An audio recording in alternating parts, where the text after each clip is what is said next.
Follow your vibe. Vizzy Hard Seltzer, flavor for every vibe.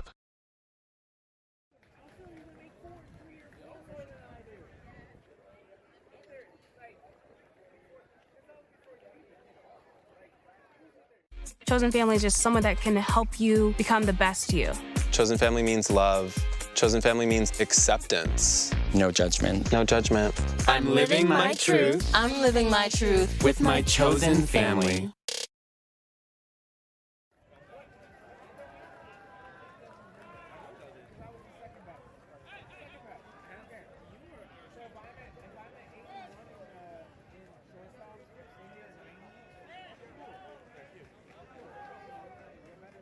Vital is helping keep the tournament super chill this year. It's kind of my thing.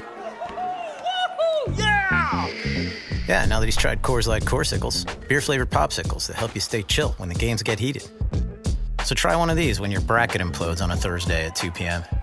Because if they can help Dickie V chill, they can definitely help you. Here, this should help.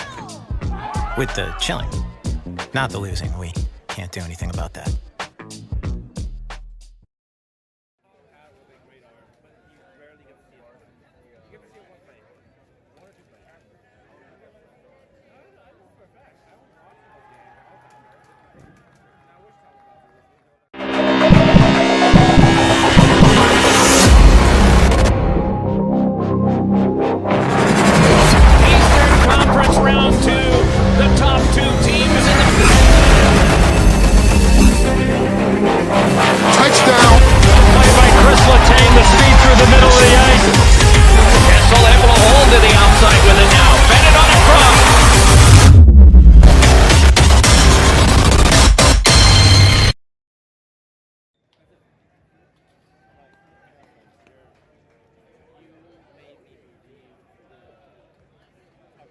I think technically we are somewhere in Prairie or Eaton, something like that, at Loch Lavon Field here on field number 3.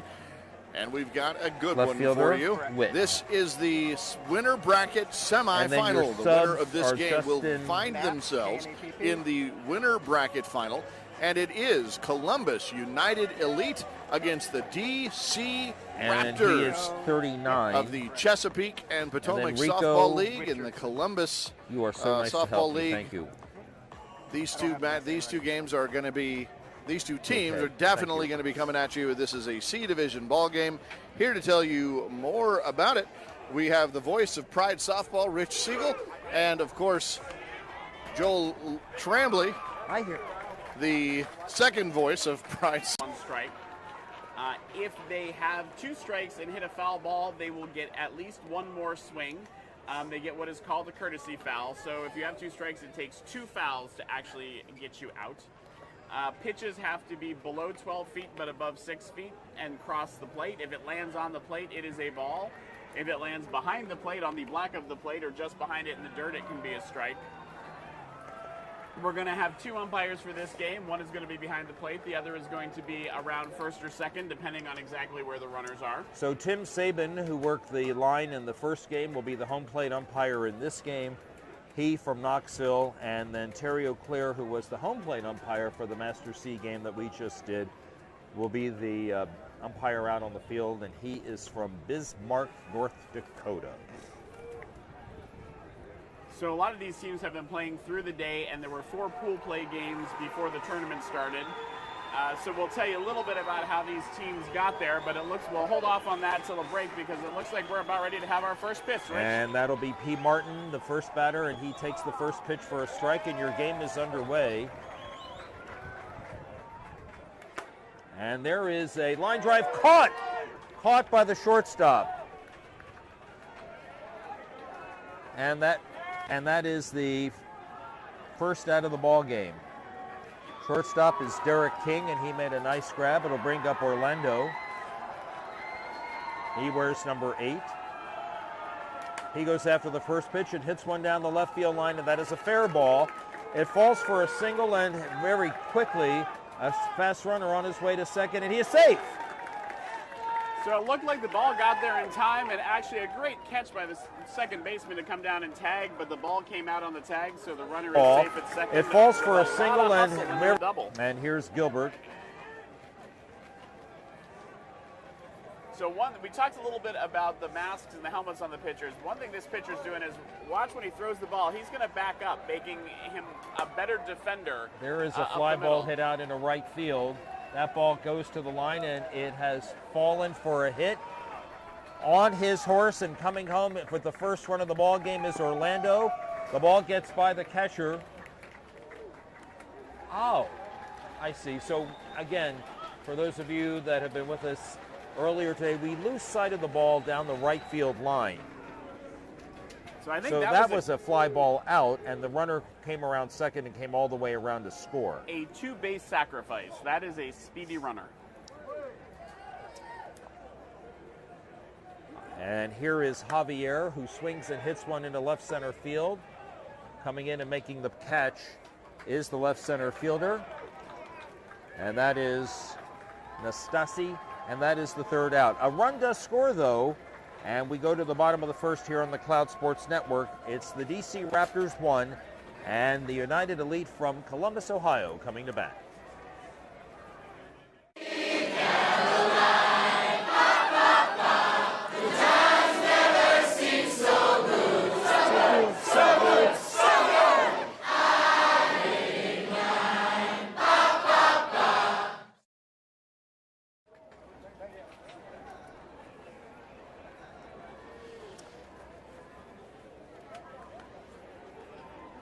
Jeremy Wentworth will lead things off for United Elite from Columbus. He wears number 42. He's their pitcher.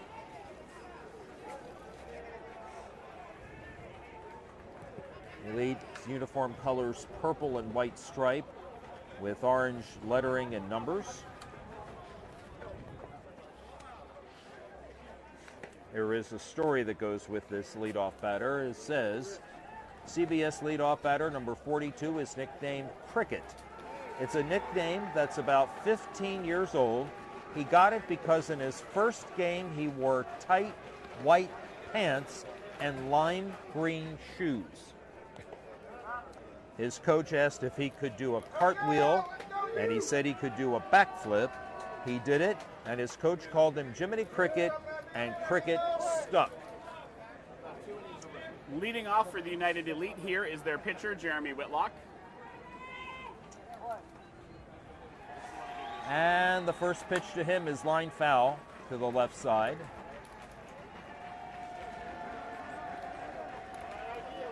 Marvin is the pitcher for DC.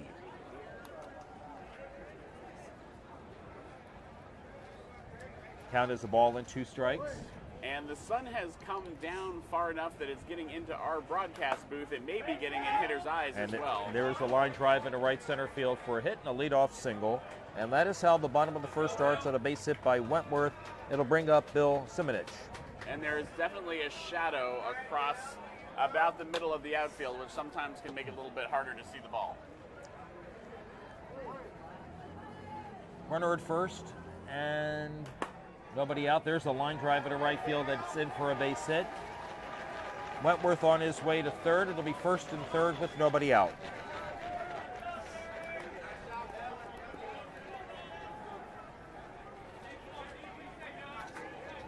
And we like those stories, and we like comments, so please, if you're watching the game, tag some people, let them know their friends and their family are playing some softball, and make some comments about great plays and other things you want us to know. That's right. Here is Derek King. Derek King, the shortstop, and he takes the pitch for a strike. It's 2 balls and 2 strikes. Wentworth at third, Simonich at first. And that pitch is deep. Full count. There's a swing and a bouncing ball over the pitcher's head and into center field for a hit. Wentworth scores. The game is tied. The ball is bobbled in the outfield, and the runners have advanced to second and third.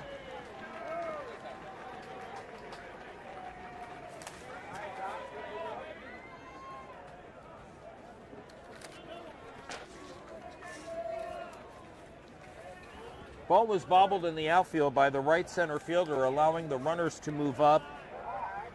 And that brings Josh Teeters, the first baseman, to the plate. There are no outs and a run in, 2 on. And Teeters takes another ball. The count is 3 balls and a strike. And the next pitch is a strike called. It's 3 balls and 2 strikes. There's a swing and a base hit up the middle. A run is in. Derek King on his horse will come around third and he'll score, and it's 3-1. As we've mentioned on a few other broadcasts and as we watch them pound the ball up the middle, there is no halo, there is no rule that you can't hit it up the middle. That's why our pitchers, a lot of them are wearing masks and helmets to protect themselves. So those are all legitimate good hits, even though they look a little scary at times. Cody Stone is the third baseman wearing the sleeveless jersey. It looks like we may have a courtesy runner. No. It's just a runner at first base and Cody Stone at the plate. He lifts one in the air to left field, very high. Easy play for the left fielder, and that is the first out here on the bottom of the first. Take a quick minute here and try to get in some information for you about how these teams got here. Again, there are 4 pool play games and then tournament starts. So for the DC Raptors, they lost the Houston Cubbies 9-6, then beat the Dallas Devils 10-5, then beat the Desert Heat 10-3. I'm sorry, go ahead. And then lost to the Twin Cities Steel 10-7. So 2-2 in pool play.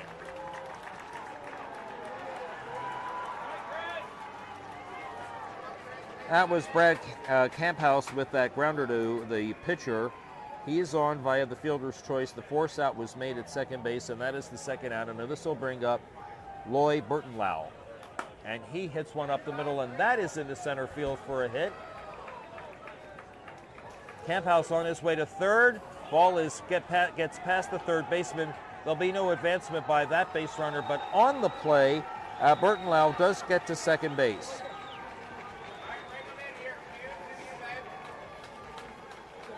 Once the tournament started, the Raptors beat the DC Dapper Dog Tattoo 16-5, the Port Storm 15-3. The Twin Cities Steel, they came back to beat that same team 7-4.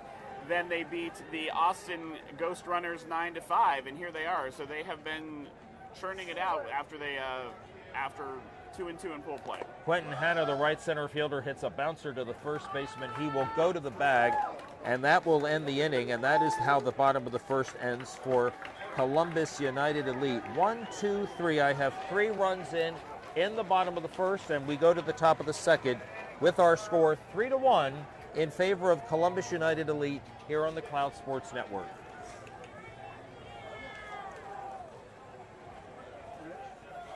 Hi. Am I interviewing you? Okay. Okay, so we'll talk about the Columbus United Elite's pathway here.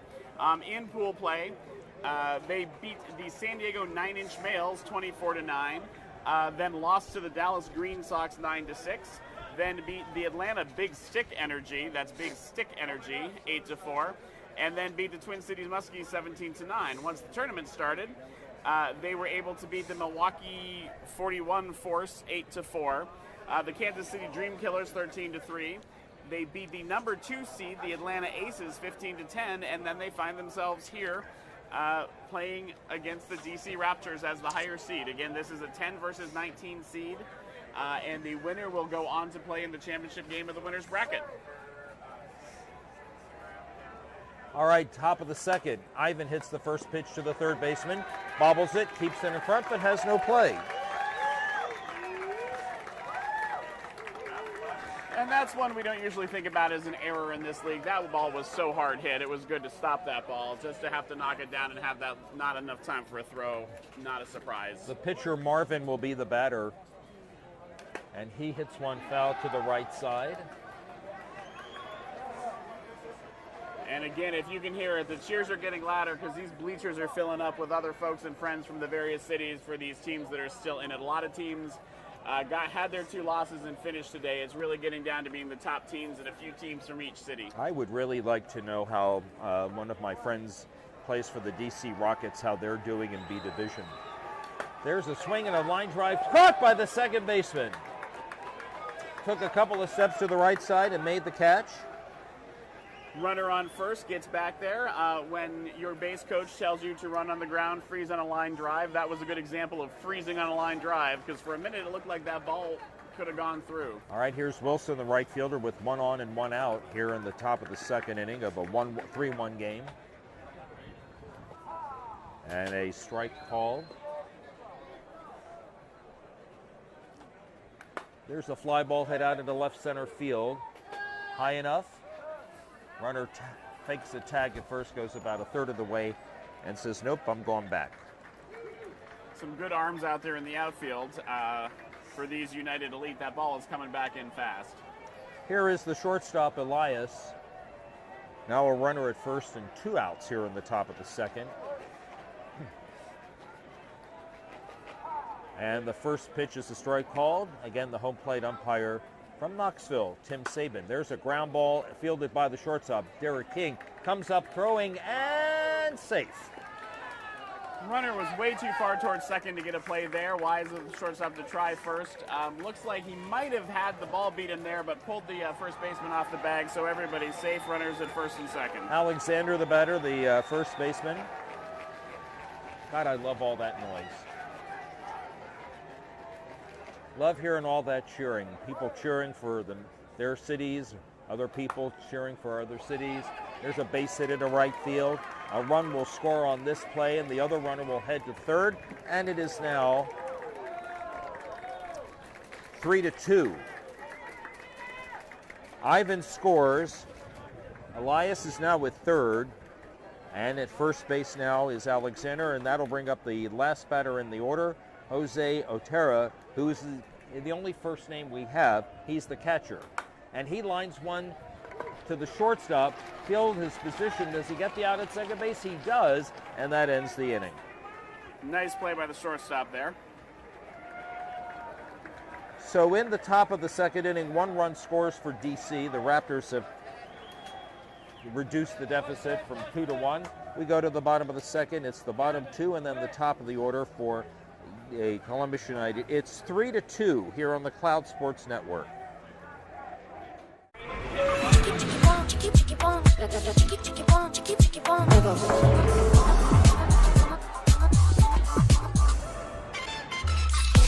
Follow your vibe. Busy Hard Seltzer, flavor for every vibe. And that is going to be one of my favorite teams, our own San Diego Peacocks, under Friday Night Lights. And they are the 55 seed, having made it not so great in pool and made it a long way in the tournament. And they will be playing the 14 seed Seattle Revolution D. Kevin Nastasi to lead off here for Columbus United, and he hits a ground ball on 2 hops to the shortstop. Throw to first is not in time. It's a leadoff hit. He's got good speed going down the first base. And that'll bring up James Witt. Yes, he does, because that was a clean play and a good throw. James Witt is the left fielder. He goes after the first one and grounds one past the pitcher's feet. And Nastasi on his way to third. It'll be first and third with nobody out. And that takes us back to the top of the order. Jeremy Wentworth singled and scored a run in the first inning. Interesting to see a pitcher leading off. Don't see that in baseball very often. No. So it's runners at first and third, and nobody out. First 2 get on. And there's a fly ball, foul to the right side.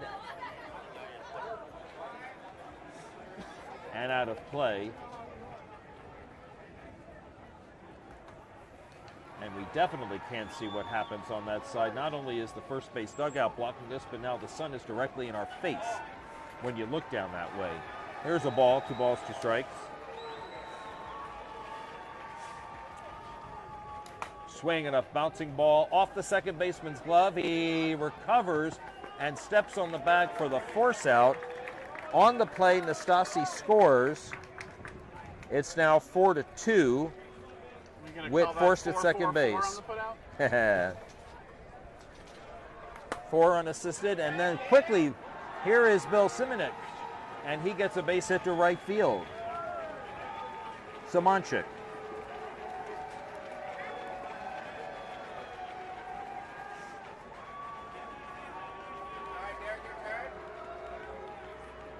That'll bring up Derek King, who singled in the first inning, and he hits a fly ball out into left field. Ball's got some carry over the left fielder's head. Here is Wentworth around third. He will score. Samanchik into third base. It'll be a double for King, and it's 5-2.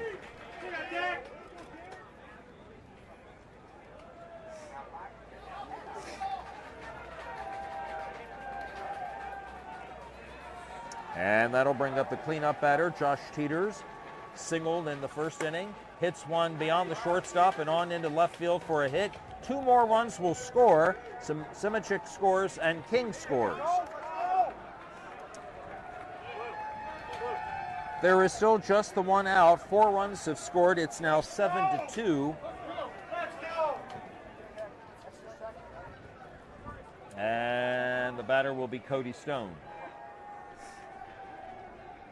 Cody Stone hit a fly ball to left field. And he takes the pitch deep for a ball. It's 2-1. There's a ground ball to the shortstop. He goes to second for 1. Relay to first. Not in time. Force out made at second base for the second out in the inning on the fielder's choice, 6-4. Stone on at first base. And Brad Camphouse will be the ground ball to the shortstop. He goes to second for 1. Hit into a fielder's choice his previous at bat, and he takes the pitch for a strike. That pitch a little low, ball 2, 2-2. And there is a ground ball up the middle and on into center field for another middle hit. And Cody Stone on his horse makes it to third base easily. It'll be first and third for Lloyd Burtonlau.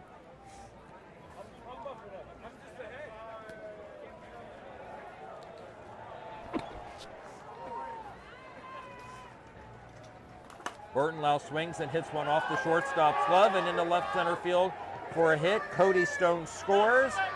And Camphouse will hold at third. The throw comes in, it's an overthrow, and so Camphouse will score and Burtonlau on to third.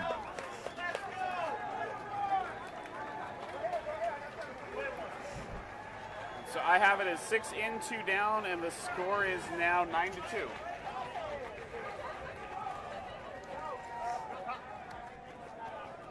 And that'll be Hannah, the batter. They've hit around, they've gone through the entire order in this inning, and the inning continues on a base hit to right field, and another run has scored as Burtonlau crosses the plate. 7 in the inning, it's 10-2. There is something exciting going on in the game behind us, because I can barely hear you from the excitement from the fans. All right, Kevin Nastasi, who opened the inning with a single and a run scored, will bat for the second time in this inning. And he takes the first pitch for a strike. It's 1-2. And the next delivery is outside. For a ball, it's 2-2. Swung on and hit in the air to left center field. Left center fielder draws the beat on it. That's Gilbert, and Gilbert makes the catch, and that ends the inning. However, 1, 2, 3, 4, 5, 7 runs cross. And as we go to the top of the third, our new score, the Columbus United Elite 10 and the DC Raptors 2 here on the Cloud Sports Network. You're up. You may have a seat. That's a microphone. How are you? I'm doing good. We just got done playing, so you know. Are you still in it? We're playing tomorrow. So you're still in it? We lost this one, but we're back tomorrow. So yeah, we're still in it. So still catching my breath. Which one do I face? Does it matter? I'm sorry, say that again. Which one do I need to face? You can face me. Well, there's nobody else to face. There's no camera okay, over here. know. All right. I'm chatting with someone I've known since about, I don't know what, 2006? 2007? At least. From when he arrived in Austin to play for Softball Austin. Dennis Kubicek is joining me now. Thanks for doing this today. I know you've been playing most all the day. How many games have you played today? Today just one, because we played late into the night last night. Really? Yeah, so that got us late into the winners bracket. Yeah. So got us to this incredible Friday Night Lights. So you are from Austin. From Austin, originally. But you are playing in this tournament as a Masters team, with a Masters team. That's correct. And that Masters team is from Dallas Diamond Divas. And Dallas, what is it again? The Dallas Diamond Divas. Diamond Divas. And, okay, and you've been successful. So this is the first year for that team? That's correct. Yeah. All right. Yeah. So you are the treasurer, and it's been in the position now for about a year? A year, but it's my second World Series in the treasurer role for NAGA. Okay. So I had the fortune of being in the role last year we were in Dallas, Texas, which is great to me because it's very dear to my heart. Okay. How long have you been, though, a part of gay softball? Since the late 90s, a long time. You played in Atlanta to start. Was that the first city you played in? That's the first time I played in Atlanta, Georgia. How many World Series does this make for you? This would be my 7th, I believe. What are some of the changes that you have seen in gay softball in the time that you have been a part of everything?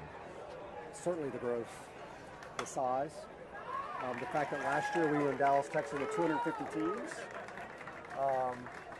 the growth of the community, the diversity of our community. It's humbling and overwhelming.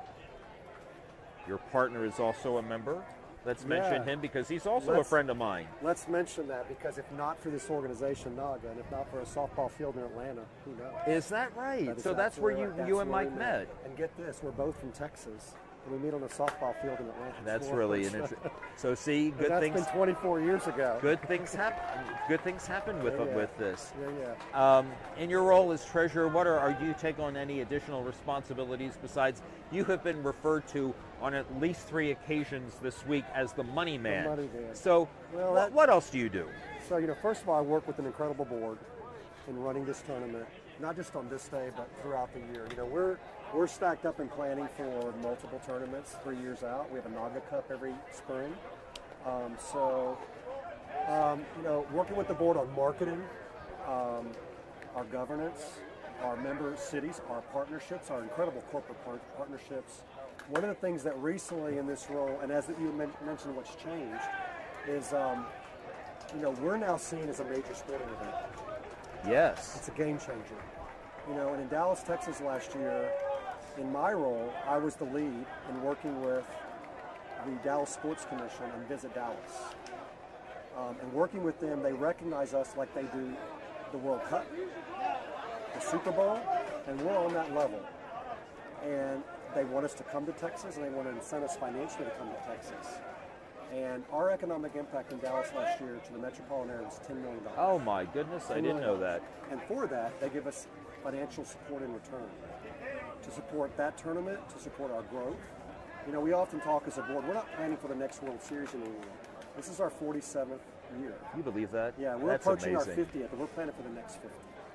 And that's what I think has changed for us as an organization. And then as I was on the plane coming up here on Sunday, I saw on my phone that we go back to Texas for 2025. It was just announced. We go to Houston. Now, is it the State Sports Commission or just the Dallas Sports Commission? Well, so here's how Texas is set up. And, and I would say for those of y'all watching at home, doesn't matter if it's, big or small.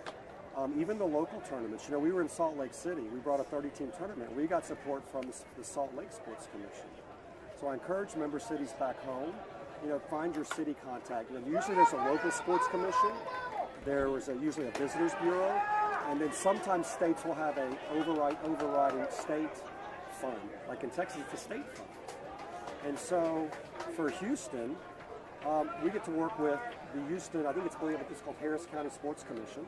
Again, tapping into the Texas Fund to get financial support for organizations. So with all the craziness in Texas, we can come there, and I can tell you this, Dallas is welcoming. Houston's a very progressive city. Austin, the big cities are blue, and they welcome us, and we get financial support. Now, switching gears here, I just want to get your impression on the new branding. They rolled out the International Pride Softball this week. Tell me what your thoughts on that. So I'm excited. NAGA's near and dear to my heart. every time I see it, putting this hat on makes me really proud. And we worked really hard and long. We got a lot of outside discussions, a lot of information from the outside. We didn't just reach this decision lightly or quickly. When it was rolled out, my partner Mike was so proud to pull a shirt on that was in our bag. We gave to all the delegates. Oh, that's wonderful. He wore it for 24 hours, and I can't tell you, when the elevator doors opened and people came in and said, "Oh my God, I love it." They didn't know who I was. I just said, "Thank you, thank you." And what's exciting about NAGA's not going to go away, but this kind of brands us as to the next 50 years. It shows how diverse we are. Remember, I mentioned that, and it's our community. It's colorful. I think it's going to appeal to the younger folks that are out there. I was just thrilled for the response so far. That's great. I asked Tanya Vaughn when we had her on a couple of games ago, and if I've already asked you this, I just want you to repeat it. What does gay softball mean to you? It's my safe space. It's my family. It's my friends. I get emotional here. You can get emotional. It's okay. Because a lot of people, when you ask them that question, they'll say, it saved my life. And that's why I keep looking at the logo at the swag table behind us, and it's like, it just makes me so proud to be a part of all of this. Well, this right here, it's overwhelming. It's thrilling. It's exciting. A lot of these folks didn't get a chance when they were young to play the sport. Yeah. And I want to fight to protect that. How do you feel about being in Masters? Here's the funny part. I played D forever. I won 3 medals in D. I finished top 5 in D. It got really intense. I'm in Masters D. It hadn't changed a bit. Are you kidding me? I just finished a game that was as intense as can be. And I'm like, I felt no different. I love it. Are you, sorry, go ahead. I'm excited that it gives me an opportunity to keep playing softball for a while. Is your team done for the day, or do you? We're done for the day, but we're back tomorrow. So we get to play on Championship Saturday, which is always. Let's see. Do we have you at some point tomorrow? We might. Well, let's hope we have at least 2 Masters games tomorrow, and maybe one of them will be that yours. We're in the medal round. Yeah. Dennis, thank you. Thank you, Rich. I'm glad that you are our treasure, because I know that our finances are in great shape. I know you work very hard at what you do, and you're very appreciated. Thank you. Not only to be a member of the board and the treasurer, but for being a part of this family. Yeah, thank you. And thank you personally, and thank you to Cloud Sports. Thank you. For bringing us to the world. Oh, that's very kind of you. Roman, I'll tell him later. I'll let you go back to enjoy the evening. Let's get a hug here. Are you okay? And we'll chat again. All right, thanks, Dennis. Whoop, whoop, whoop, whoop. He walked off with the mic. Mike, you can't have the mic. I didn't know it was clipped on me. All right. Joel, here's your equipment. You get it back. Thanks, Dennis.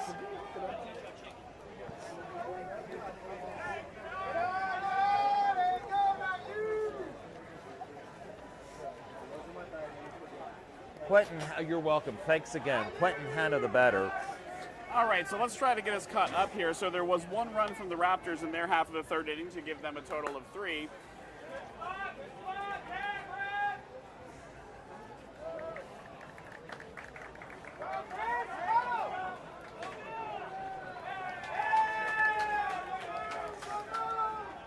And then in this inning, if I've got it right so far, after that fly ball, there are 2 down. There are 5 runs scored in the inning for the Columbus United Elite, and there are runners on 2nd and 3rd. Runner at 2nd is Brad. Runner at 3rd is Brad. Runner at 2nd is Lloyd. So the game currently is 15-3.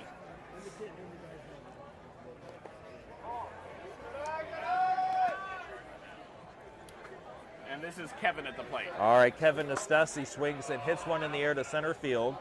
Left center fielder gets back on it, makes the catch, and the inning is over.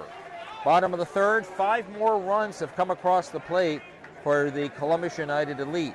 We go to the top of the 4th here at Field 3 at Lac La Vanne, and our new score, the Columbus United Elite 15, and the DC Raptors 3 here on the Cloud Sports Network.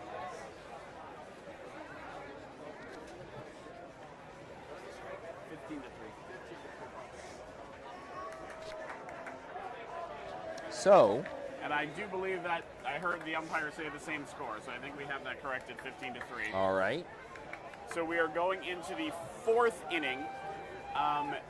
The mercy rules are still in effect. So if the home team is if a team is up by 20 runs after 3, which we did not meet, or up by 15 runs after 4, or 10 runs after 5 innings, that would end the game. The home team would always get their last ups to complete any inning where we were talking about that. This should be number 1, Marvin, coming up to the plate. He bopped up to the second baseman in his previous plate appearance, and thankfully the sun has now gone behind the trees, or that little bank of clouds that has crept over it. So we have an unobstructed view down the right field line outside of the dugout. It is 15-3 and a strike 3 called. Marvin, the pitcher, called out on strikes. He didn't like it and tosses his bat in disgust. It'll bring up Wilson, the right fielder, who flied to left center field in his first time. Fortunately for him, the umpire thought he was just throwing it back to get rid of it, because if he threw it in disgust, he could be ejected for that. And that pitch is a ball. It's 3 balls and a strike.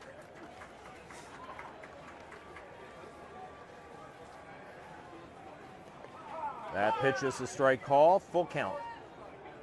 Nobody on, 1 out. Swung on, and here's a base hit into left field.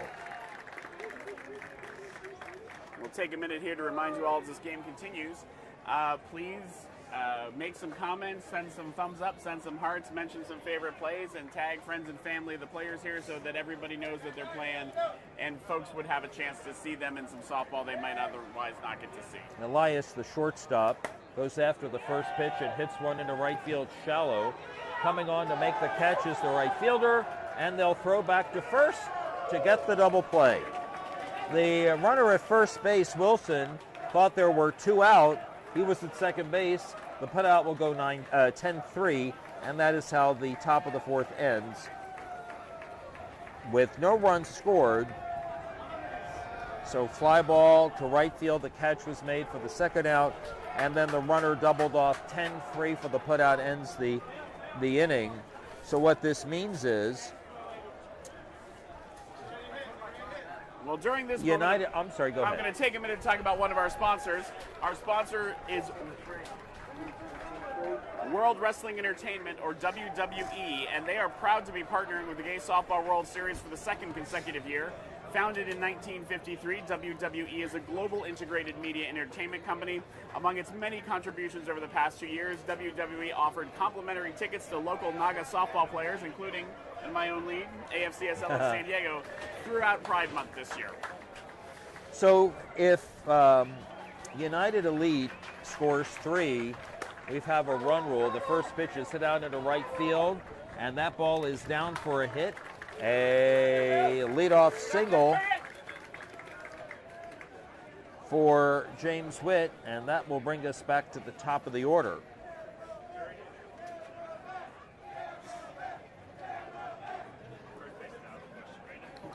Jeremy Wentworth has singled. He has reached on a fielder's choice, and he takes the first pitch for a ball. And that pitch is also a ball. It's 3 balls and a strike. This Jeremy Wentworth is the top of the order. And that pitch is a strike. It's 3 balls and 2 strikes.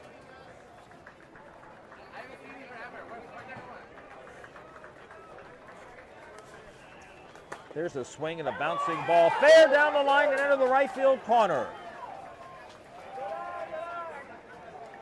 Wentworth on.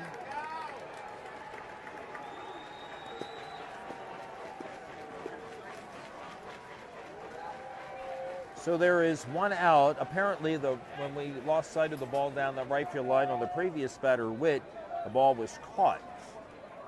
And here is the first pitch to Simachik, and he hits one down the right field line, foul. I couldn't see that one be foul, but I could hear the groans of the elite bench. So. You know, the players like to stand up in the dugout, and you can't ask them to sit down, by golly. You know, they're here to have a good time even when they're in the dugout. It's their game. We're just talking about it. All right, the next pitch is low.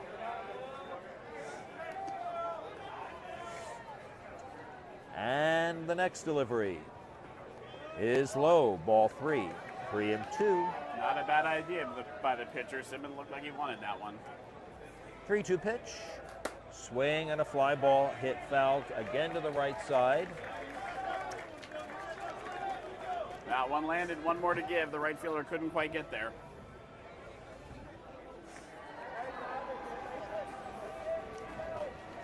Full count. And that's a ball.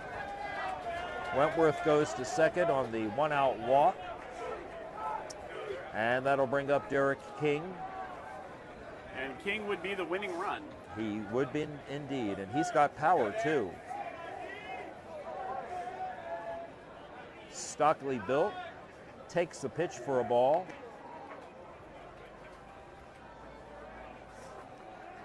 He swings and pops it up. Not happy with that at bat at all. The second baseman makes the catch, and that is out number 2.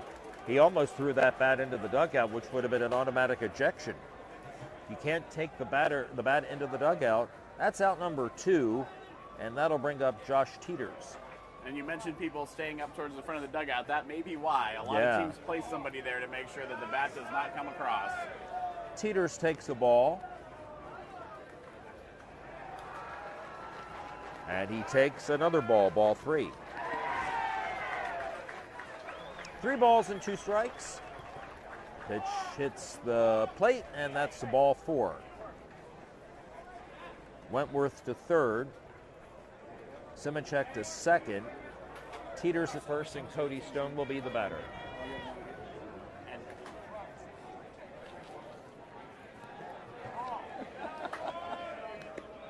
Ball 2 and 1 to count. There's the strike. It's 2-2.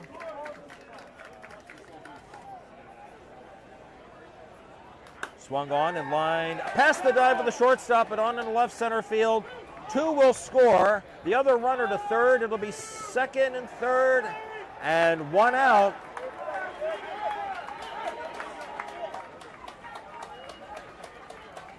Wentworth scored.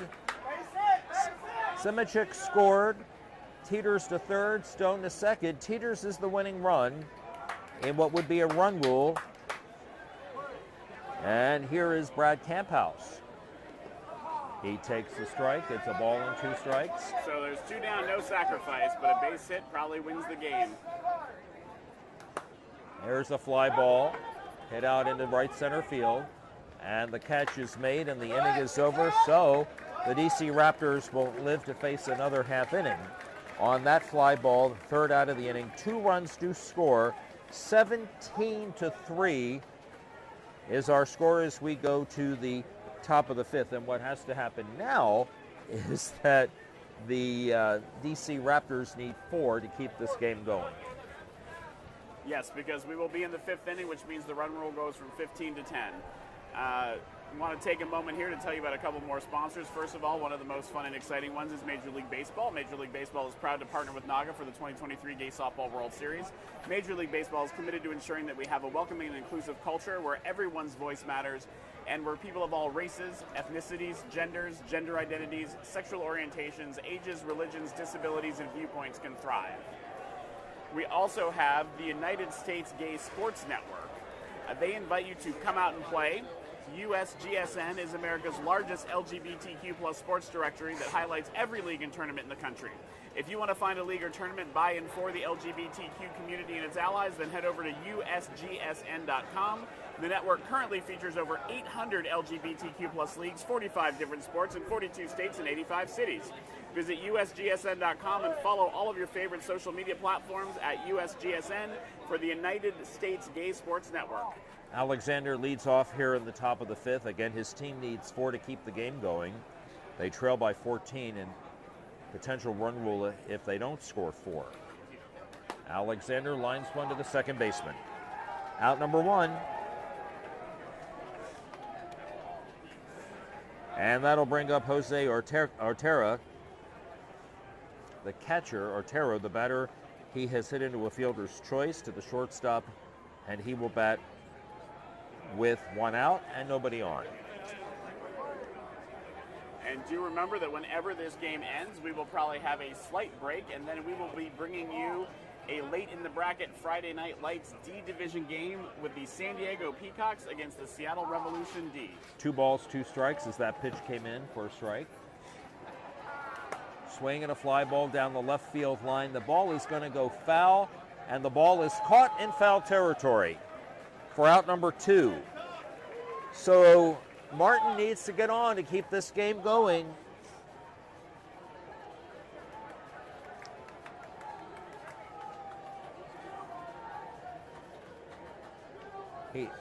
He is batted twice. And he swings at the first pitch and hits one out into right center field. Ball's got some carry on it and carries over the right center fielder's head. Martin around second, on his way to third, where he will be in with a triple. Martin drags his foot. The base moves again over there at third base. That's getting a little bit dangerous over there, the way that base is moving. Same thing, I thought he'd overrun it. He did a good job to keep his foot there. Left fielder Orlando will be the batter. He needs to get on. No room for error now.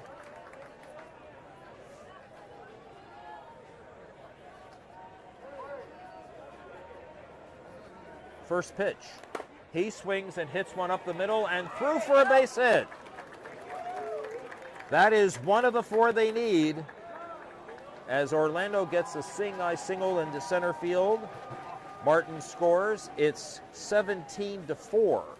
And they do have the middle of the order coming up. And this is where their good batters probably are. And this is Gilbert. He takes the strike.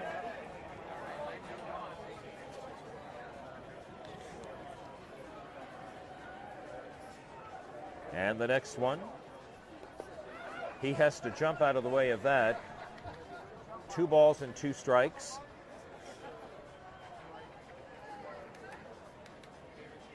Here's a swing and a bouncing ball to third, on to second, and that's it. Force out is made 5-4 in the fielder's choice. They needed 4, but they only got 1. And that makes our final score here in this C Division elimination game. The Columbus United Elite, the number 10 seed, 17, and the DC Raptors, the number 19 seed, 5. 17-4, our final score here on field number 3 at Lac La Vanne. We're going to take a break. We have another game for you. It'll start whenever we say it will. And that game is going to be a D Division late bracket game with the number 55 seed San Diego Peacocks making it all the way through to this winner's bracket game against the number 14 seeded and home team Seattle Revolution.